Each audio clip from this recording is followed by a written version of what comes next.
Howdy and welcome back to the podcast. Today we have another guest. We have the co-owner or the owner of the Las Vegas Venom and also a gym out in the Florida area and who knows what else. Lots of things. So we're going to talk all things health, fitness, entrepreneurship. And so hi and welcome back or welcome, Paul. Welcome. Yeah. It's great to be here in Vegas. I love it here. It's a good spot, man. We first met where we're at the first Grid League competition that I had ever been to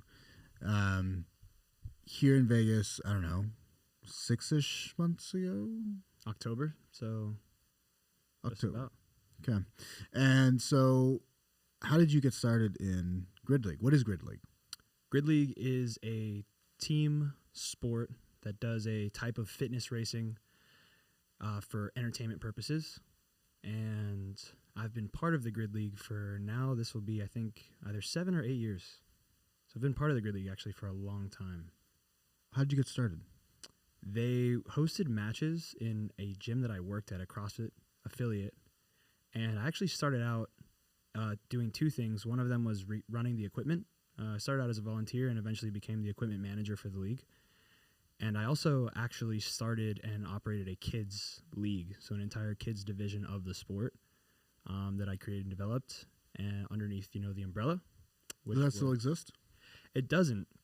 Now that I've become a team owner, as well as some of the big expansions in the league, it got pretty hard with logistics to run both leagues together, and as well as the time commitment for the both projects. Yeah. But it was really successful. In I believe it was 2022. I think we had 60 kids in the league. Damn. Yeah, across basically 4 teams. All based out of Florida. Yeah. At that point. Mm-hmm. And so is the Grid League seems like it's growing pretty aggressively.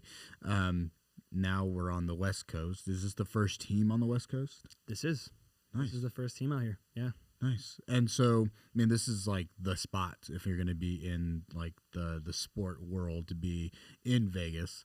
I guess what are your expectations for being in Vegas as, the team owner? Vegas has always had a place in my heart. First time I came here, I loved it. I love the energy of the people here. It always seems like everyone here is really professional and accepting and supportive of what other professionals are doing.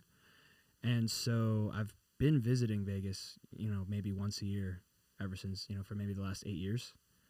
And after competing in Vegas, the experience that we had, the people that we met, and at the same time, the expansion of the entire league, it made the most sense to relocate the team. It seems like a pretty good move. I think it's I would imagine difficult to have like athletes everywhere, right? So how many athletes per team? So there's up to 18 athletes on a team, which would be 9 males and 9 females.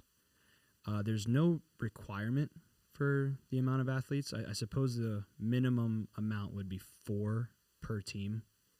If a team could somehow complete a grid match with 4 on each side, 4 male, 4 female, it would be very impressive. But there is no standard for what your roster should look like. Interesting. As a coach, what is logistically speaking, what is a good number split between both male and female? It totally depends on the abilities of the athletes. So you'll have some athletes that are very versatile and fill the role that maybe 2 athletes that are very specialized would fill. So I think the rosters, not only of our team, but of multiple other teams in the league, have a lot of variance season to season, as well as across the 8 teams in the league. Damn, which it's pretty cool. What is the minimum that you know of, that a team has, and keep people maxing out the full 18? I would say the goal of most teams, I think, is to maximize their roster. Sign as many of the players and fill up just for injury purposes, alternate purposes, and the backups for anything. But there is one team, which is the South Beach Palms, that consistently has typically like a 6 male, 6 female, 7 males, like a very small in comparison roster. And they've actually encountered issues where their team drops to like 4 on the male side, let's say.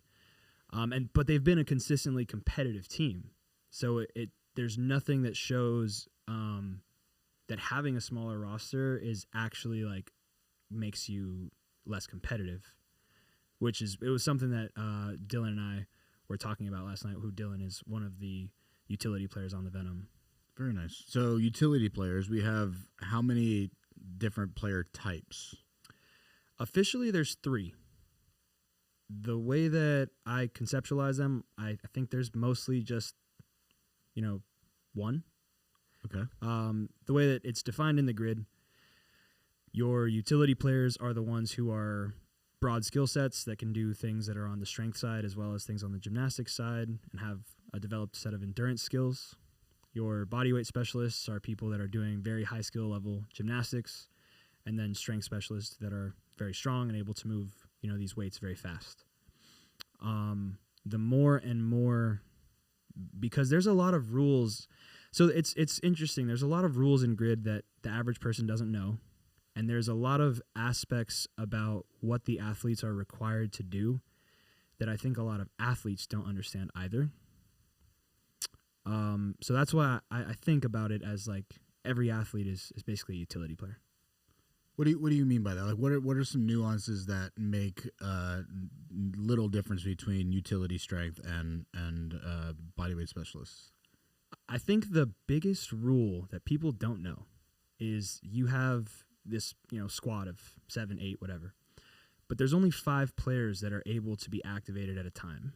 So let's say if you had a full match roster is 8, so 5 of them are able to be in the gameplay, and 3 of them are on the bench.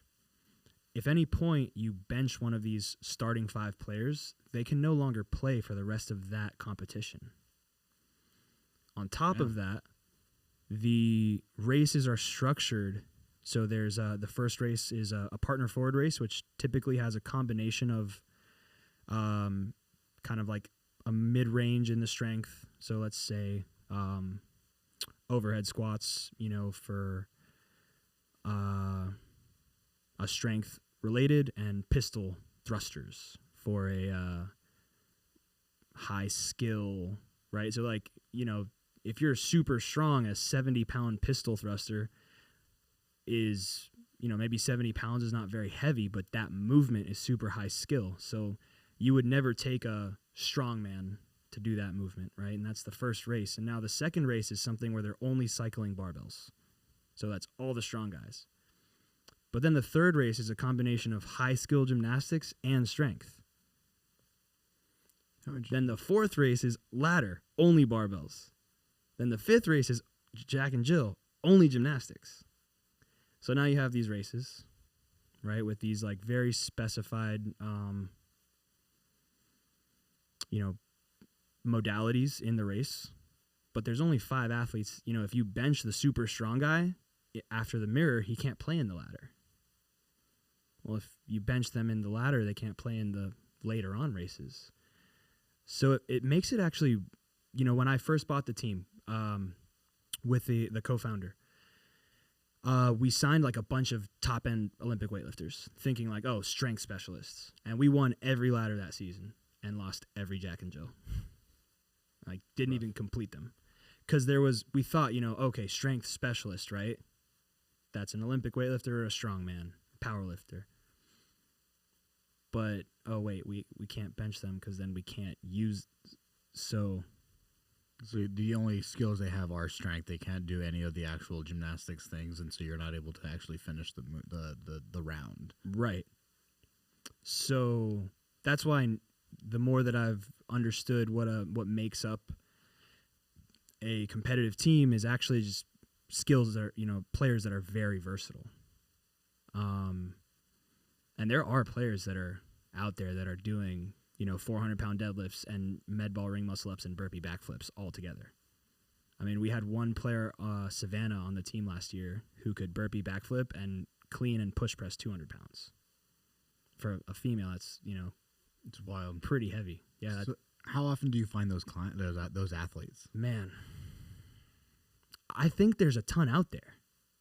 Talking to a lot of CrossFit athletes, it seems that a lot of them are maybe worried that they're going to be required to do everything, but the majority of CrossFit athletes can do high volume ring muscle ups and, let's say snatch 275 for the men's side and, 200 pounds for the women's side.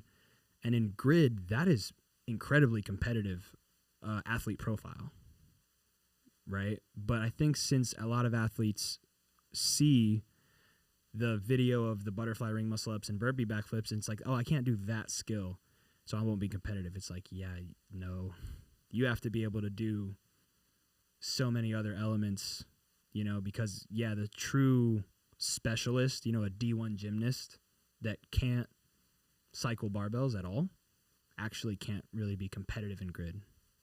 It's kind of shitty. It's kind of wild. Dude, I want them to just, take away all the roster rules, double our rosters, and let us go crazy like football. Here's my O-line, here, O-line, D-line. All right, here's my, strength line. Here's my gymnastics line. And let me just full throttle every single one. I think it would be even more fun.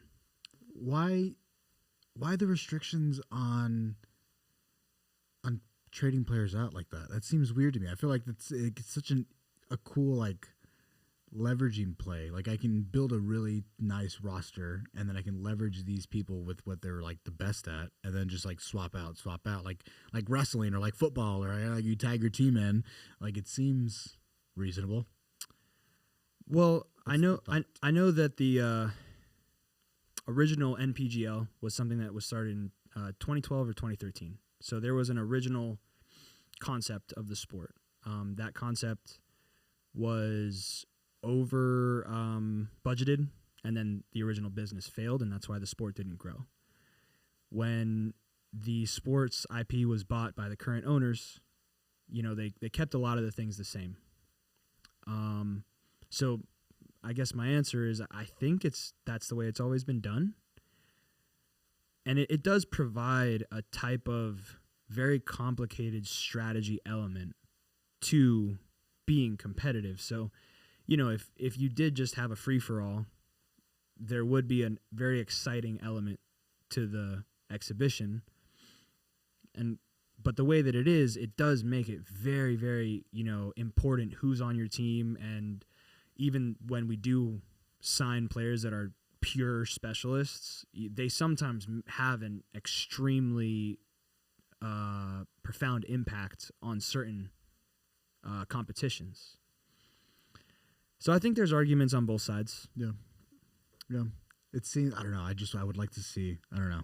Obviously this is more complicated than just a thought, but it'd be kind of cool to see just maybe not as many athletes as you want. You're still capped at 18, but you can just pull anybody in and out at any point in time. I think that sounds really cool.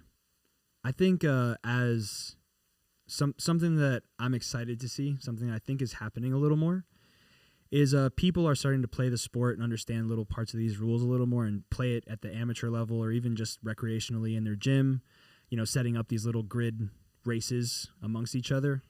And I think people will eventually create variations of the play, flag football is a variation and rugby is a variation, and let's say in soccer, 7-a-side, 5-a-side, these different dimensions of the field all create these, boxed in soccer where you have almost in that rink, and all the variations will eventually get iterated, and maybe the pro league will be still the same, but it's if I want to go play street tackle football, and that would be having a unlimited roster. Whereas, if maybe the 5-a-side is which we have a type of competition called Grid 6, which instead is 3 males, 3 females. So it's another adaptation to the, a lot of the same rules and the same format, but it's only 3 and 3. So I think there's a lot of room to play with it. And the more that people start playing with it, the more that just the coolest things are going to happen. Are people gravitating towards the sport from other sports? Is it recognized? Let's say, our CrossFit athletes that are at the games, are they looking at Grid League as an opportunity to, it's very like personal brandy, but like to continue to grow their own brands, or like Olympic weightlifters that maybe are retired or close to retiring that weren't going to necessarily make it to like Pan Am's or Team USA, are they ended up like moving this direction or not so much? Definitely the league has, increase in professionalism, increase in visibility. I don't know, 10x, 20x even possibly over the last 5 to 6 years. So yes, absolutely. Currently, there's maybe 5 or 6 total players out of maybe 110 or so in the total league that are at the CrossFit Games, Pan Am World Championship level athletes in the league, which has probably that is another 2x or 3x of 2 or 3 years ago. So factually, yes. Is it happening, in the way that I think that so many of these elite level athletes would enjoy the sport a lot. There's also some issue of the way that the original league was run. Certain players didn't get paid. The original league paid players like $15,000 in their contracts, flew them out to these compounds where they would have matches and like play and live in the same place as the team, which like notable names. I mean, Matt Fraser played grid. Noah Olson played grid. Marcus Philly on the weightlifting side, like Klokov played grid. No shit. Yeah. Annie Thorslaughter was on a grid team. Like all of the biggest, and Matt Fraser in a podcast, I think he was asked about grid once and he's like, yeah, they never paid me money, so I never want to talk about them again. Damn. Yep. That's savagery. But I think at that point, like the homie's making a shit ton of money based off of his name because he's won so many times. So I get it. But at the same time, I don't know. I get it. Hey, it's a wild business move, but I get it. Yeah. And so I think there's, as everything has these complications about the sport, which is where, the main focus of the current ownership has been to create something that's sustainable, something that supports the community, not only the staff and not only the athletes, but the staff.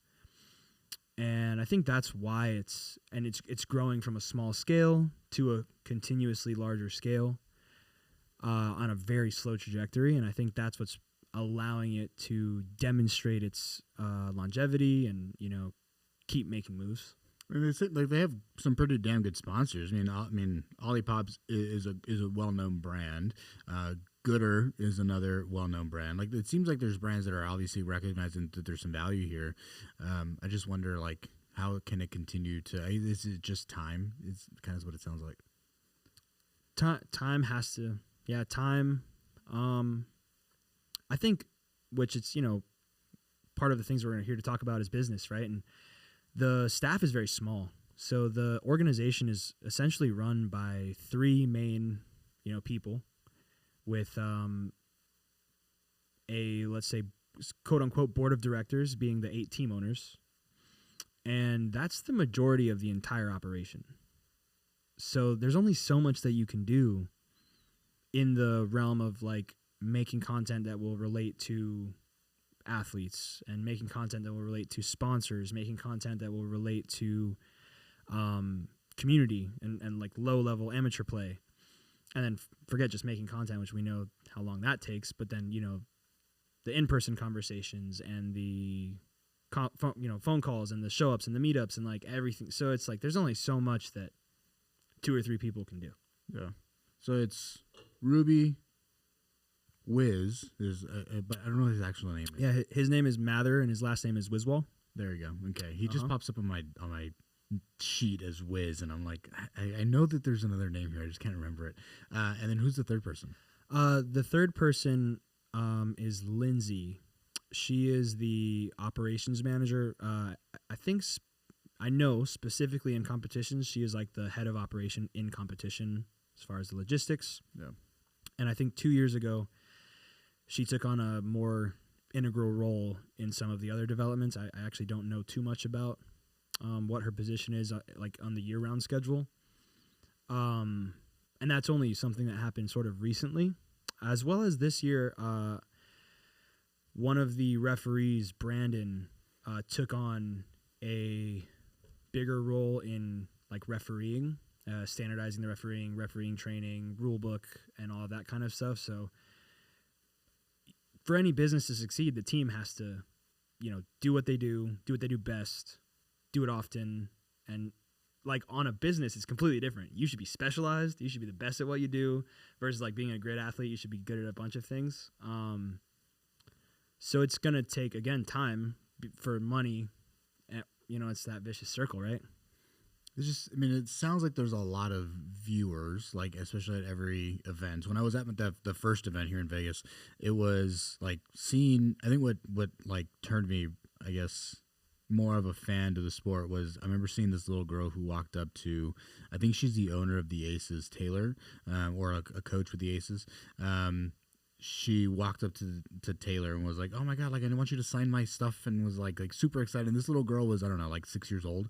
It was the cutest little thing in the world. And I was like, that's pretty damn neat. Like you don't see that in like all sports that are coming out right now. And so it's just like, oh, that's like a really nice little feature where you have these individuals who are loving the idea of weightlifting and want to like move really well. And that's all the sport is, right? Like weightlifting seems like it's grown, but it was always like in the background of football or of soccer, right? And it's like, but now it's like we have CrossFit, we have powerlifting, we have weightlifting. Like these sports are growing pretty aggressively. You have such a cool opportunity with gaining a pretty large community with, if you have people who are that young noticing, that's really cool. Like I want to do that now. And so it definitely seems long-term where like that little girl at 6 years old might not compete until she's whatever the age is for the entry, but like let's say 18, 19 years old. But she gets to practice that entire time. And so you're creating another generation of individuals that like will end up gravitating towards the sport. So it's definitely long-term. It's just nice to see that other people are like super into it. You hit the nail on the head personally for what resonates with me because, the gym that I operate focuses on youth training. It's a kids gym, and that's what we mainly focus on. And also sport development. Every sport has, the kids that want their jerseys signed and their autographs and everything like that. And that's part of why grid is very different than maybe powerlifting and weightlifting because it is built for spectator enjoyment, right? Like it's a very simple thing to watch and get excited about. You're watching two people race.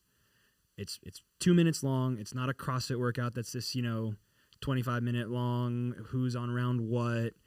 It's not powerlifting where it's, like there's your flight and the bench is going up and down. And, it's like you can watch for 2 minutes and see somebody that you resonate with, whether it's like that girl seeing someone that she looked up to as a role model or, saw herself in the future, right?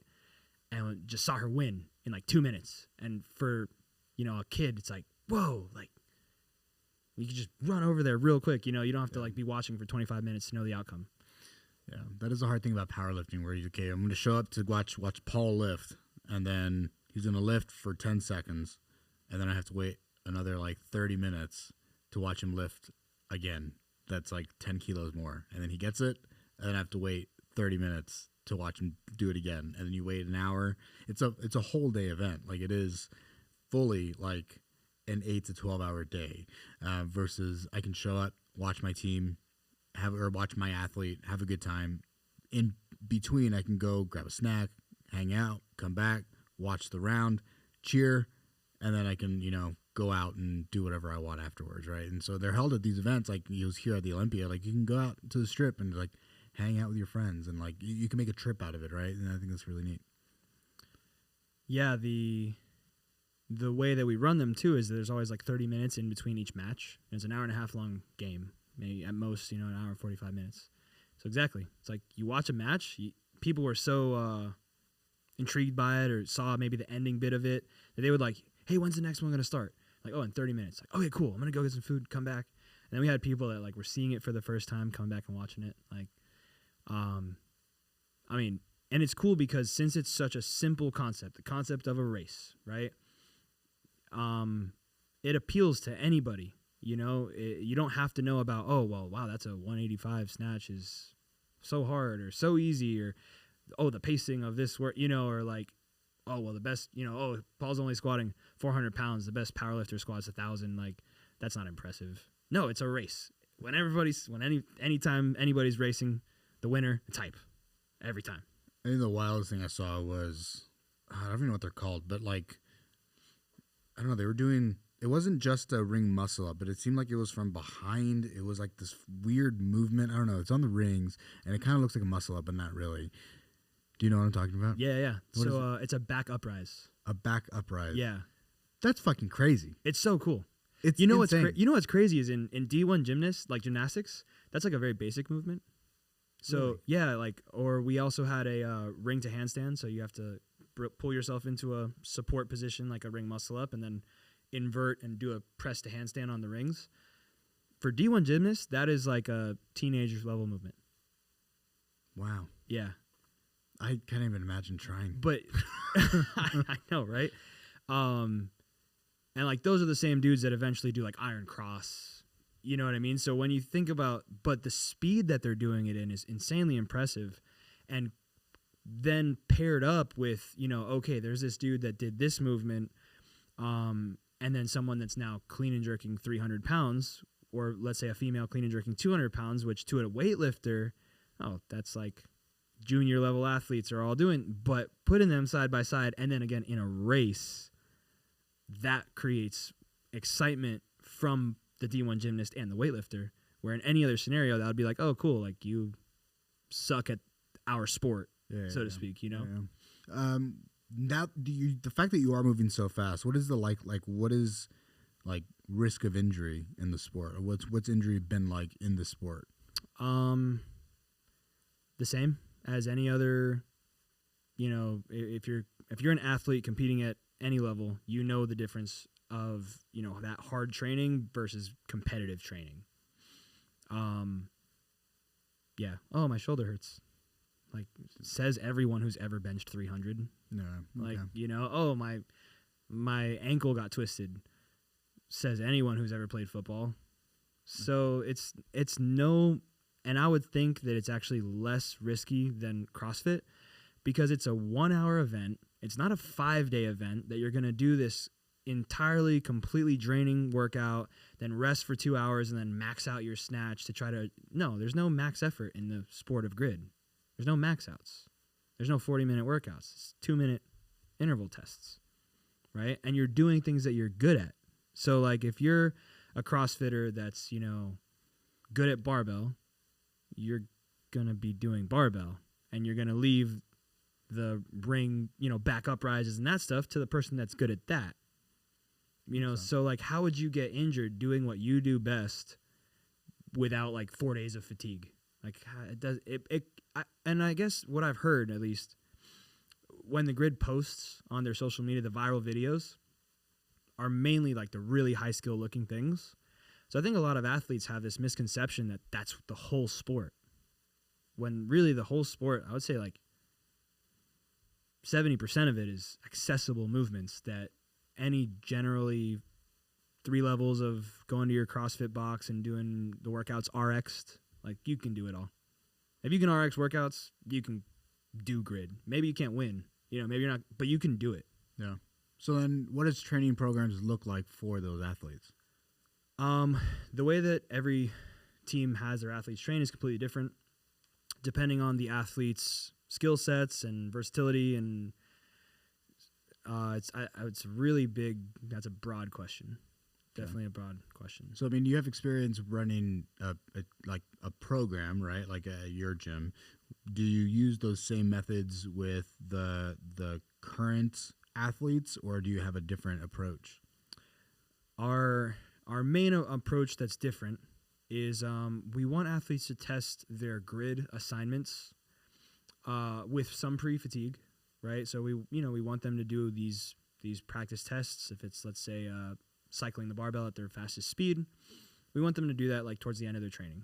So you've already done your heavy strength work for the day and your accessory work maybe, and now that you've kind of been fatigued, now just do 1 or 2 sets of this mid-range but high speed, and so that way we don't have to add a lot of volume onto their program, right? It's like a very small supplemental 3 to 4 days extra. That's the majority of how we train for it. Nice. For players that need to develop certain skills, then that's where we go into like, okay, I can do the back rep rises, but I can't do them super efficiently. So, it's been 6 years since I used to do these, and when I was a D1 gymnast, now I just, train CrossFit for fun. So for the special cases and the high skill movements, those get programmed a little bit more thoughtfully, to make sure that, you're like improving the patterns, not just only practicing under fatigue, and practice everything all back to back. It's one thing to, okay, cool, I can do this barbell cycling.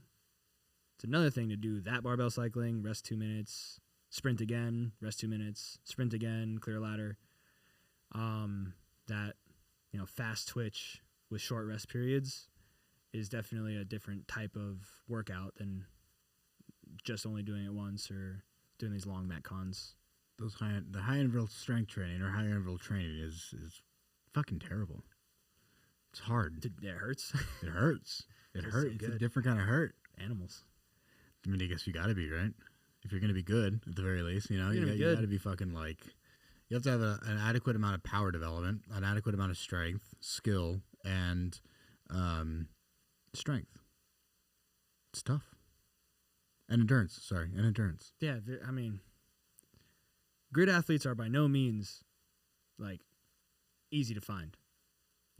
Like I've already said multiple times that anybody can play or execute the workouts in the grid, but not at the speed that is required. Only a very small population can execute at the proper speed and at the repeatability, across 4 or 5, high speed interval tests. How many rounds in a session? There's 11 races. 11 races. It depends on, so there's, like I said, some of the races are 100% gymnastics. Some of them are 100% barbell. So some players don't play in all 11. And in the event that you do have substitution, so maybe one player will play the first 4 races and then come out, then the second, that substituted player will play the next 8 races and come out, and then another player will finish last 2. That probably didn't add up to 11, but that's close enough. Whatever. Yeah, algebra. Yeah, it's fine. Yeah, math is hard, Right. Even though you're a math guy. Yeah. That's your background, right? It is. Yeah. So, how'd you go from being in the math space or like the accountant space and into the fitness space? I guess to go even a little farther back, I was in the music space first. So I was in the music industry, maybe 10 years. I started playing, instruments when I was like 12 years old. And that was my whole life, touring with bands, playing punk rock shows, everything like that. And eventually, when we were pregnant with my daughter, I was like, well, I can't be on tour 5 months out of the, year and be a dad. So I hung up the guitar, went to school, start studying.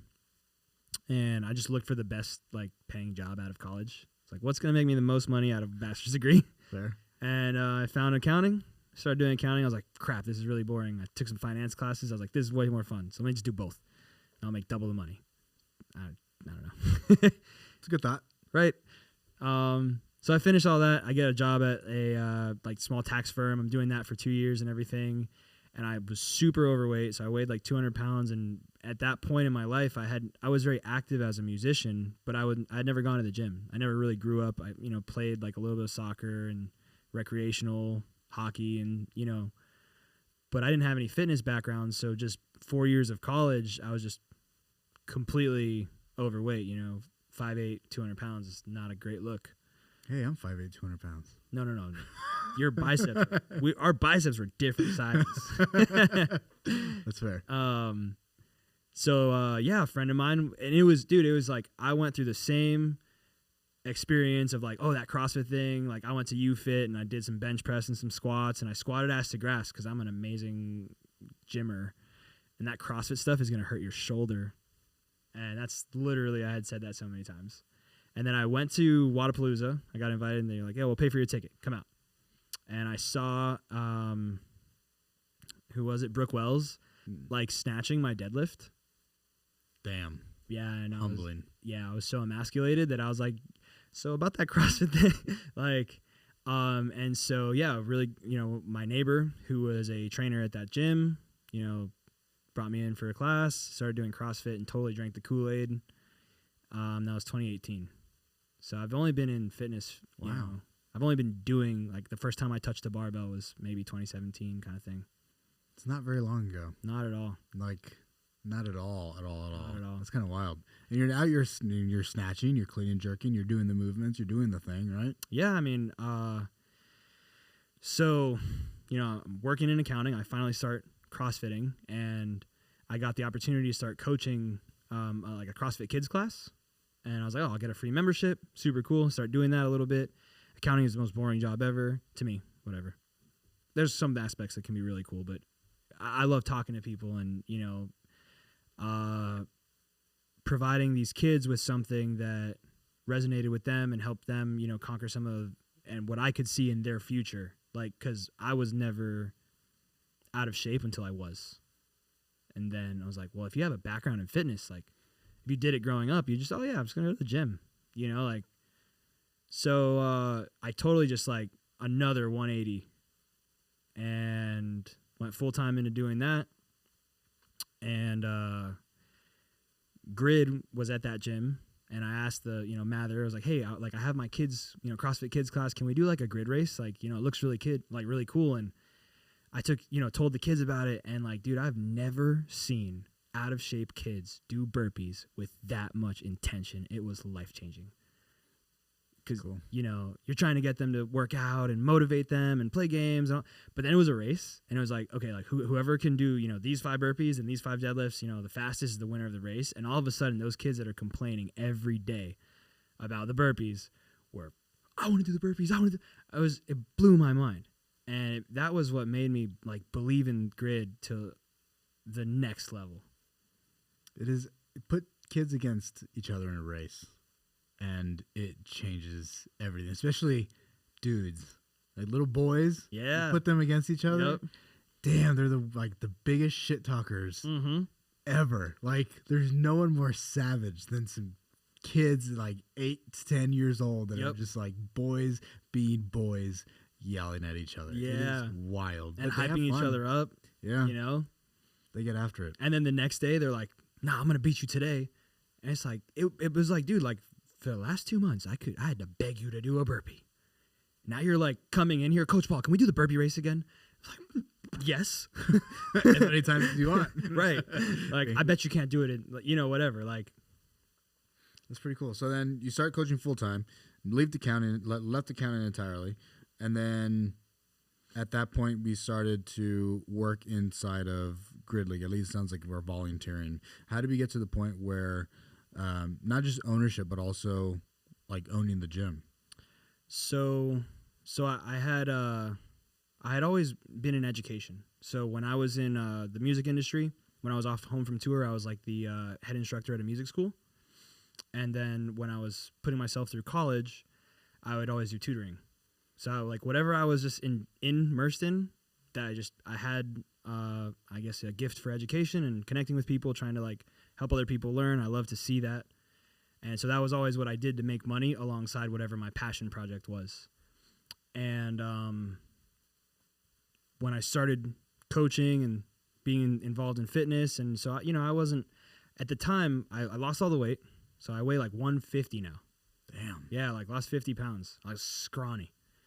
And like a little too scrawny. Yeah. But it's crazy because that was like I was shredded. And like, that was like my muscle mass. That's how little I had of it. Wow. That I lost the 50 pounds and, it was shredded at 150. And yeah, it's crazy. So I was like, okay, I'm going to do it. Like, I'm going to like get this kids program. I ended up in 8 months. I had around 70, 80 kids in that program. It was amazing. We had a falling out in the, gym that I was working for and everything. So then I left that program, started renting space at another CrossFit gym. That starts going awesome. Have another 50 kids in that program, and then COVID happened. So I was like, oh man. So then during COVID, I took all my equipment home and just opened a gym in my backyard. Nice. Yeah. Florida outside mosquito rain gym. I imagine it's hard to get people out there during that time. So another year goes by in the backyard gym, and I have another 60 clients in the backyard gym. Wow. And we get cease and desist from the HOA. Wow. And that's, March 2023. So I'm like, fourth time's the charm. In the most rushed fashion, signed a 5-year lease, which is the only thing I could afford, and just went for it. And that was the opening of the gym. What is the name of the gym? It's called Omnia. Why Omnia? Omnia in Latin. The word Omnia kind of means a lot of different things in Latin. Nobody kill me for this one, but it can mean prepared for anything. Nice. And I believe that the gym and the mentalities, the background, and that fitness is going to prepare you for anything. So it just seemed like a really cool name. There's an Omnia nightclub in Vegas. There is. That I now own. Yeah. No. Should definitely do a collab. Right? Yeah, we're able to trademark because the industries are so different.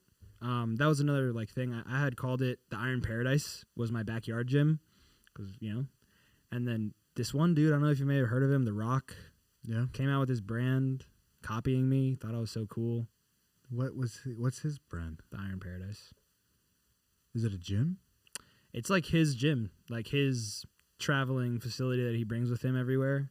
And then has a clothing line. I was in Dick's Sporting Goods, and I saw an Iron Paradise section.